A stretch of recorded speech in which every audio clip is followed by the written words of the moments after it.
хаалгаар орж ирлээ. Энд 50 оюутан цэвэр агаараар амьсгалмаар шүү дээ. Тийм үү?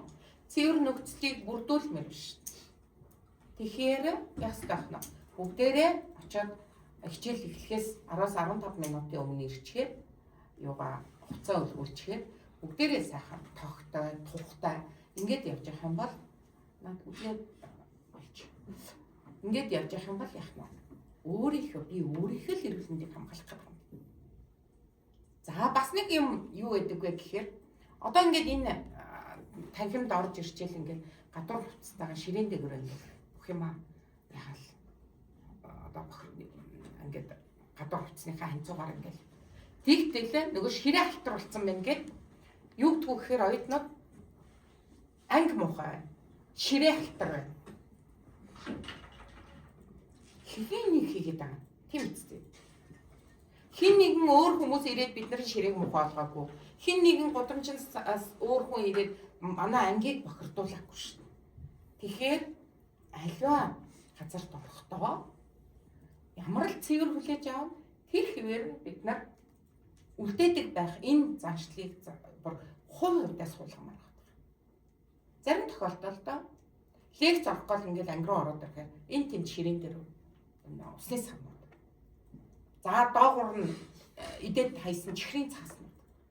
Гэхдээ энийг хэн одоо ийдсэн бид нар л ийдсэн байгаа. Бид өөрсдөө хогоо аваад гардаг ийм л одоо хүмүүжлэлтэй байх хэрэгтэй байна.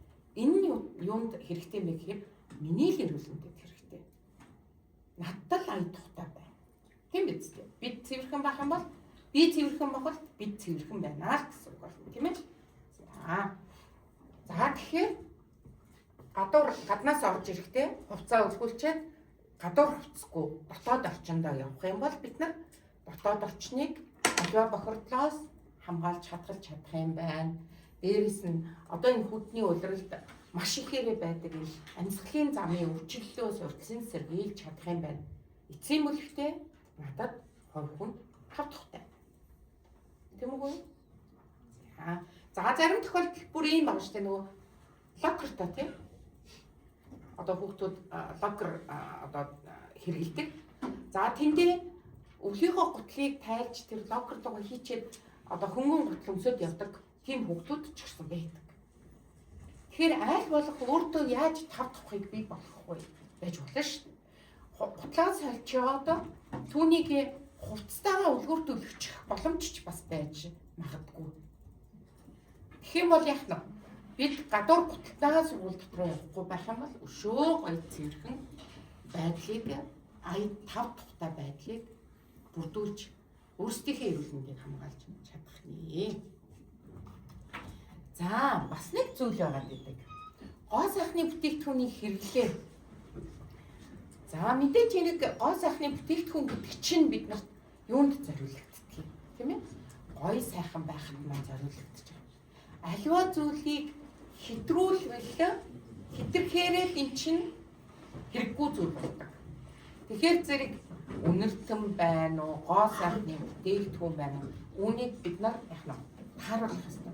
Тэр үеийг зарим газруудад за хүнс үйлдвэрлэж байгаа газрууд, зарим эмнэлгүү эсвэл хүнд яг ингэж хурц үйлчилдэг газруудад явгүй гэхээр тод үнэртэй одоо үнэртэн хэрэглэх их хэтэрхий тод одоо будаг шунх хэрэглэхийг бас хоригддаг. Дотоод журмаараа байгууллагынхаа соёлоор түүнийг зохицуулж өгдөг байна. Тэгэхээр бид нар яах нь нөгөө миний эрх бусдын эрхээр хязгаарлагдана гэдэг зүйлийг л маш сайн санаж бодож явах хэрэгтэй байна. Тийм ээ?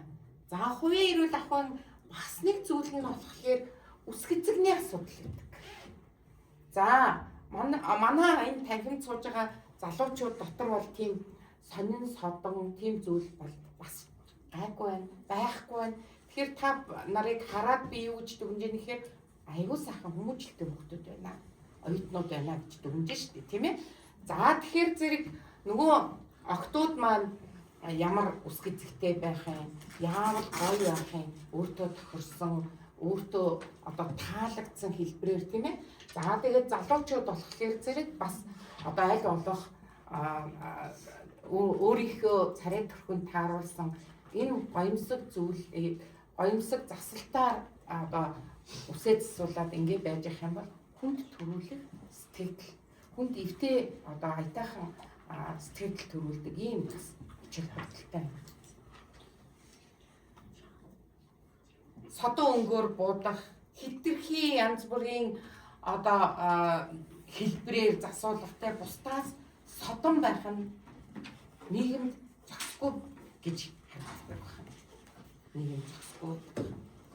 За дээрээс нь бас ийм химэл хум юу хийх те химэл ус зүөх тод өнгөтэй химэл уснууд зүөх энэ бол бас тийч одоо таата биш үү тийм байна. За октоодын дунд ялангуяа за хөгөөдөд ч гэсэндээ заримдаа том эмийг зүтсэн те одоо яг тийм би гоё байгаа юм чинь гэдэг байдлаар явж байна. Гэтэл би дахиад хэлээ бид нийгэм дотор байгаа учраас аль болох даруй төлөв аль болох олон зүйлийг олон юмыг давхардуулж хэрэглээгүй юм байх юм бол илүү гоё цэгцтэй даруй төлөв харагддаг байна. Тийм ээ? За.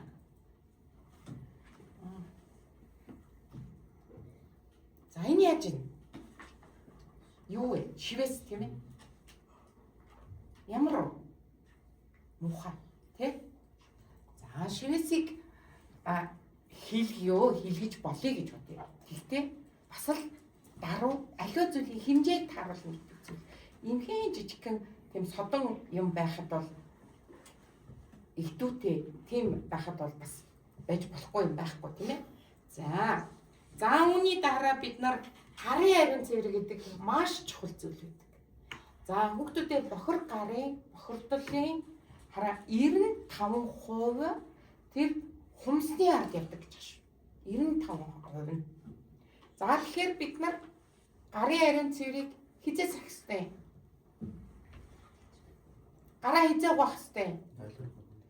Бохор юм бол юусныхаа ариун цэврийн өрөөний дараа тий одоо ариун цэврийн өрөөнд орсны дараа хоол идэхийн өмнө альва бохир зүйлд хүрсэн болгоныхаа дараа. За бид нарыг ковид үед ерөнхий боловсролын сургууль хэдгээр ангидсэн. 7-8 дугаар ангиуд байсан. Гой гараа угад сурсан тий. Одоо бол ерөөсөө өөрийн мэдлгүй очил яасан. Гэртээ оронгуудаа гутлаа тайлаад угаалгын өрөөрөө ороод гараа угаадаг. Гараа гэхдээ бүр сайн угаалдаг болсон шүү. Тийм үү? За инхээр зэрэг аливаа зүйл хүнд сайн дадлыг бас олгох юм байна. Муу юм байлаа гэхэд сайн дадлыг олгох юм. Энэ өөрийн мэдлгүй очиод гараа угаачиж байгаа. Энийг чинь л бид нар зөв дадал гэдэг байна. Дадал. Заримдаа баг тэр цаад өрөөнд орсон анаа заа юу вэ би чинь гараа угаалуу боддог үе байх ш. Тийм үү? Маш их юм бодоод нөгөө даалгавартаа ядарч явж байгаад угаалгын өрөөнд орж гараа угаацсан мөртлөө цаад өрөөнд орсон анаа заа яасан мэхээр гараа угаасан билүү гэдэг үйлдэл. Энэ бол сайхан дадал суучаад байгаа юм байна. Тийм ээ? За дээрэс нь ялангуяа октоод минь химэл хүмүүс тэр амар хурц ийм тод хүмүүс ерөөсөө гоё харагддаггүй шүү. Хэмжээ тааруулах аливаа зохицуулна гэдэг бол гоё харагддаг. Хэнцэр харагддаг. Чанан байдаг байх юм тийм ээ. За энэ гар угаах дараал байна тийм ээ. Гараа нь оргоод ингээд энэ дарааллаар гараа угаалсан байхад бид нар яах вэ? Эрүүл байж болно. Энэ ингээд би өөрийгөө эрүүл байлгах нөхцөл байдлыг хангана. За тэгтэл оюутнууд маань сургууль дээрээ ирээд гарын савангуу яаж гараа угаах юм бэ гэдэг нөхцөл байдал үүсэж байгаа учраас ариун цэврийн өрөөнд яасан? Савн тавиад өгсөн. Үдээс хойш гэхэд дуусч чаддаг. Яасан? Дахиад нөгөө нойлын цаас шиг ингээд хэрэглээд байгаа учраас нөгөөдхий чинь дуусчаад байгаа юм шиг. Тэгэхээр нэг удаагийн хэрэглээнд тэр чинь нэг л удаад арахад нэг удаагийн хэрэглээнд хангалттай савн гарч байгаа л гэсэн үг байхгүй юу хүмүүдээ. Тэгэхээр тэр хэрэгцээгээр л хэрэглээд байгаа чи.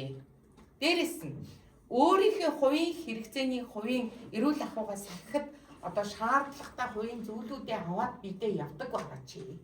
нойтон салфи гэдэг те гаараа ариутгагч, шүдний утас, ам зайлагч. Яг хувийн эрүүл ахуйгаас харахад хэрэгтэй энэ зөвлөдүүд жижигэн одоо зөөврийн зүйлүүд хангалттай байдаг болсон. Үүнийг бидээ аваад явдаг байгаа ч. Тэгвэл ямар ач холбогдолтой байх юм? Бид эрүүл байх нь байна. Тэ? Амны хүндийн эрүүл ахуйг сахичих юм байна. Гарын ариун цэврээс сахичих юм байна. Эрүүл байх нөхцөл болцоо бүрдэх юм байна. Дандаа хүнээс нэхэхгүй шүү хүмүүстээ. Би өнөөдөр өөрийнхөө төлөө өөрөө л амьдарч яваа. Би өөрийнхөө төлөө сурч яваа шүү. Хамгийн анхны шатны одоо юу гэж чинь хангаж байгаа тэрнээс хойш одоо шаардлагыг өөрсдөө бас зарим хэсгийн ч гэсэн өөрсдөө бүрдүүлдэг байх хэрэгтэй. Тийм ээ? За ингээд хувийн эрүүл ахуйтай холбоотой цөөхөн хэдэн зүйл хэлж өгөхөд ийм байна. За тэрний дараа бид нар нэг оюутнуудын дунд нэг юм харилцааны асуудал байна. Тэ? Харилцаа гэдэг чинь зөвхөн ингээд хоёр хүн хоорондоо ярих юм уу? Ярих асуудал бас биш те. Бичгээр харилцаж болно, ярьж харилцаж болно, биеийн хилэмжээрээ одоо харилцаагаа тодтогч болно тийм үү? За тэгэхээр бид нараа яах вэ? Нөгөө харилцаа үүсгэж явах үедээ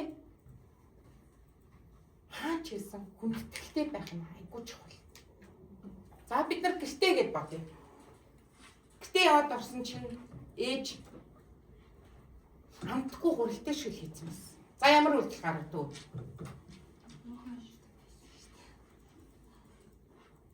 За ямар үйлдэл гаргах вэ? Оо, сайн байна. За ямар үйлдэл гаргах вэ? Амтгүй шууд хэлэх үү? Арай нэг ээлжтэй болчихлоо арай нэг зөвлөнөр хэлж чадах уу? Болж юм. Тэр ээж уг нь дандаа амттай хоол хийдэг тийм үү? Дандаа гоё хоол хийдэг. Тэг нэг удаа амтгүй хоол хийхээр нь тавтай хоолыг ингэж харцгаа гэж шидчихэд идэхгүй. За тэгвэл яах вэ? Дараагийн өдөр ээж хоол хийхээс дургүй өрн те. Гомдно. Хэдэн жилдээ гомдно. Нүр хөвгтэй гомдно гэдэг чинь тийм ч сайхан зүйл биш байхгүй. Тэгэхээр нөгөө хүндэтгэлтэй байна. Ээжигээ хоол хийгээд тавьсан байхад ээжээ бүр ингээд үнэхээр идэж чадахгүй байгаа бол те. Уучлаарай ээжээ. Хүн затгалан байна. Инээчлээ. Итгэхээ инээчээд явхад за яах вэ? Миний хөө юм идчихэл ирсэн юм байна. Миний охин одоо юу гэдэг замдаа өлсөд юм идчихчтэй гэж бодоод ээж юм бодохгүй. За тэгэхээр ээж идэ эцэг ихтэй хамт олондоо найз нөхдөд ийдэг байна гэдэг чинь буцаад тэр хүнээс та нарт ийдэг зүйлийг ирнэ.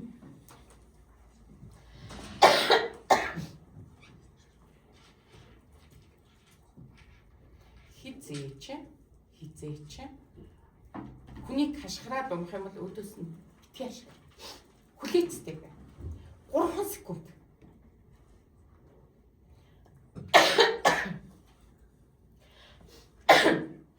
Хүлээцтэй байлаа гэдээ юусоо юм болохгүй.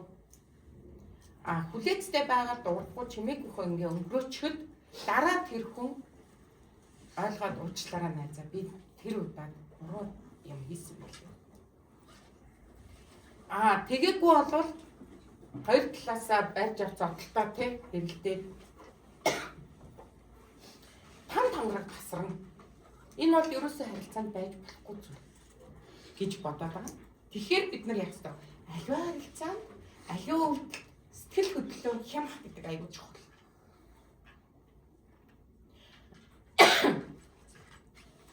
За өнөөдрийн хичээлийг би эрүүл ахгүй эрүүл байдал эрүүл мэнд гэдэг үгээр хэлсэн тийм ээ. За тэгэхээр тэгвэл эрүүл байдлыг эрүүл биеийг яаж хадгалах юм бэ? Ерөөсөө хамгийн анхны шатны зүйл өдөр болгон дасгал хөдөлгөөн хий. Зохистой хооллолыг амралтыг зохицуулъя. За одоо ингээл явж яснаа 14 дугаар 7 хоног 15 дугаар 7 хоног нойргүй. Бүр ямар ч нойр байхгүй. Тэгээ юм гарах уу? Даалгавар байхгүй. Тэ? За тэгээд амралтаа зохицуулъя, ажлаа зохицуулъя. Өглөөний хоолтой гарыг.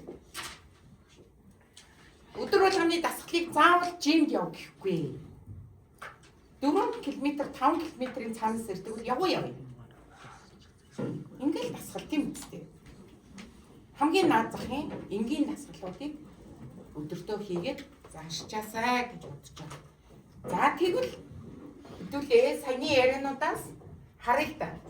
Эрүүл хүн гэж ямар хүн байх юм бэ? Цэвэрхэн арьстай, цоглог, нүдийг чухал байх нь шүү. Тэ? Цоглог, тунгалаг нүдтэй. За биеийн жингээд таарсан, биенээс амнаас эвгүй үнэр гардаггүй, тийм ээ? Энэ бол нөгөө амны үнгийн эрүүл индекс сахижж байгаа үед. За хит их идэггүй, эсвэл бүр огт хоол идэхгүй хайдаг, тийм? Ийм байхгүй хэвийн хоололдог. За нойр хэвийн. За хоол боловсруулах эртний үйл ажиллагаа хэвийн, сэтгэл хөдлөлөө хямж чаддаг, биеийн хөдөлгөөний хямж чаддаг. Энэ хүний эрүүл бие барилттай хүн гэж хэлдэг юм. Энэ шиж тэмдэг юм байна. За өнөөдөр бид нар одоо шинжлэх ухааны технологийн их сургууль дотроо хамгийн бага анги, хамгийн залуу байгаа эдийг хэдэн жилийн дараагаас бид нар өөрсдөө үрх толгойлно, өөрсдөө аж ахуй нэгждэр очиод одоо баг толгойлно, тийм ээ? 5-10 хүнийг одоо удирдах ажиллана. Энэ үедээ би ерөөсөө эрүүл хүний шинж тэмдэг болгоныг л би өөртөө зохицлох хэрэгтэй гэдгийг л аюул сайн бодож явах хэрэгтэй. За тэгээд сургууль төгсөн анч очиод нэг байгууллагад ажиллана. Эсвэл сургууль дээр одоо суралцж байх явцдаа дадлага хийн. Майзуул гэдэг оюутан гэж юусэн ярьдаггүй. Шинжлэх ухааны технологийн сургуулийн оюутан. Шинжлэх ухааны технологийн сургуулийн бүтээгдэхүүн гэж ярьдаг. Тэгэхээр одоо тэгээд Монгол улсаас гараа явхад Монгол хүн гэж ярьдаг. Тийм ээ? Тэгэхээр ерөөсөө би өөрийнхөө одоо төлөө амьдраад байгаа юм шиг, би өөрийнхөө эрүүл мэндийг сахиад байгаа юм шиг болж ирээд яг нийгэмд хамт олныг төлөөлдөг юм байна. Нийгэмд хувь хүнийг биш хамт олныг төлөөлдөг юм байна. Дэлхийд гарахаараа Монголоо төлөөлдөг юм байна гэдгийг л бид нар аюул сайн боддог, ойлгодог байгаасай гэж бодож багш нь өнөөдөр энэ лекцийг бэлдсэн. За тэгээд нийгмийн нэг эд эсийнхээ хувьд шинжлэх ухааны технологийн их сургуулийн нэг эд эсийнхээ хувьд өөрийгөө хамгийн сайнаар харагдуулахыг байнга хичээж яваарай. Тэгэхээр та бүхнийг сайн удирдагч, мундаг манлайлагч, үнэхээр үлгэрлэгч байгаасай гэж хүсэн өрөө. За ингээд амьдралын зам нь бортой байхыг хүсэн өрөөё. Баярлалаа.